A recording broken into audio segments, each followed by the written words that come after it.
alhamdulilah ñu ñëwaat ci beneen mbir mooy beurre de karité mooy wàllu karité boo xam ni 100% la non raffiné mooy beurre boo xam ni kenn traité wu ko mooy beurre pur boo xam ni dara raxu ko.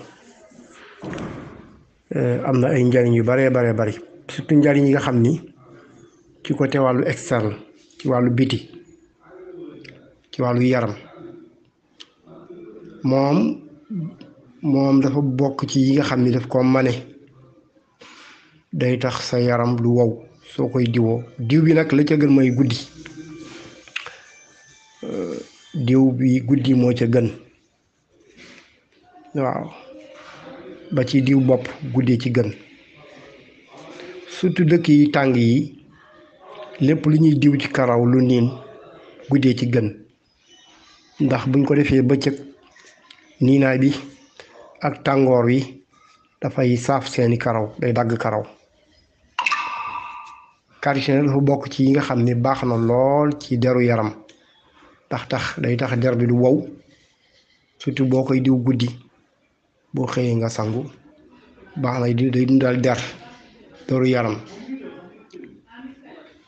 dafay dindi lu mel ni kii soo koy diw ci ay rew surtout guddi gi baax na ci lool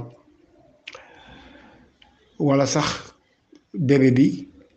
doom bi xale bi juddu ngay jël karité pur di ko tàngal di ko maase di ko frotter day baax lool ci yaxu xale day dëgëral ay yaxam ba ci mag moo xam jigéen bu accouché jël karité nuggal ko ba mu ruy di ko maase mu ciy dàmp surtout ci weti mooy weti nga xam ne jigéen bu ëmbee problème mu wet ay wetam ba ci colonne vertébrale bi al umudul fiqri mooy yaxu di ginnaaw gi disque yi surtout disque yi nga xam ni moo féete suuf muy disque L4 L5 nga xam mooy yenn poids ëmb bi mooy tolloog ndigg li di ko ci frotter day baax trop ak wóomi ndax karité dina jubbanti disque yooyu graissé leen en même temps mayat ko kattan ci articulation yi moom karité baax na trop muy mag di xale boo ci dàmp xale bi nag macha allah da koy gën a dëgëral boole da koy gën a dimbali ci yax yu dëgër moo tax karité baax lool baax na trop moo tax mag ñi xamoon ko daan ko jëfandikoo bu baax a baax ko jëfandikoo bu baax boo demee ci yenn dëkk yi ñoom dañ koy jëfandikoo sax ci wàllu lekk bari togg yoo xam dañ koy kii karité ndax moom dafa am ay ferñeent yu jëm ci vitamine A ak vitamine D ak vitamine E voilà te vitamine yooyu dafa am solo trop ci wàllu leeral bët ci wàllu maanaam nit ki daf koy day maanaam day tax day xeex gaaw màggat voilà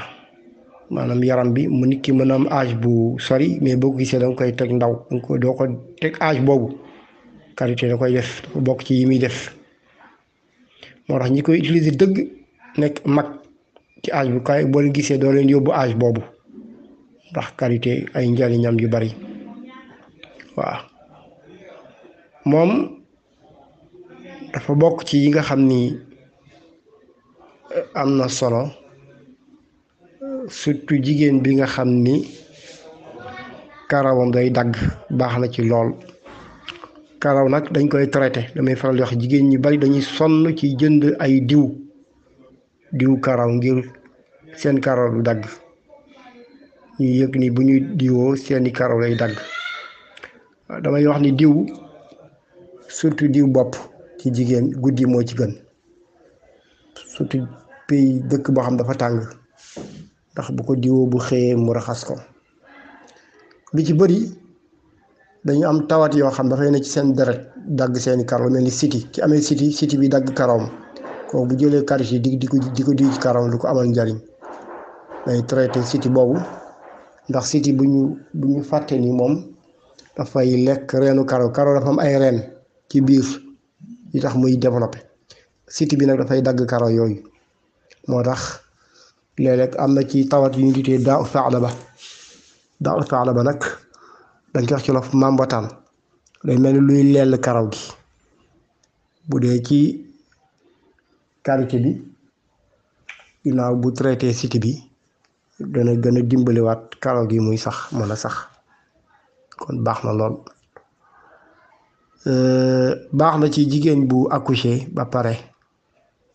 nga xam ne bu amee supp bu oyof bu baax def ci karité bu baax ndax am na karité bu baax bu weex tàll bu baax bu ñuy jëfandikoo ci lekk nga xam ni dara raxu ko def ko ci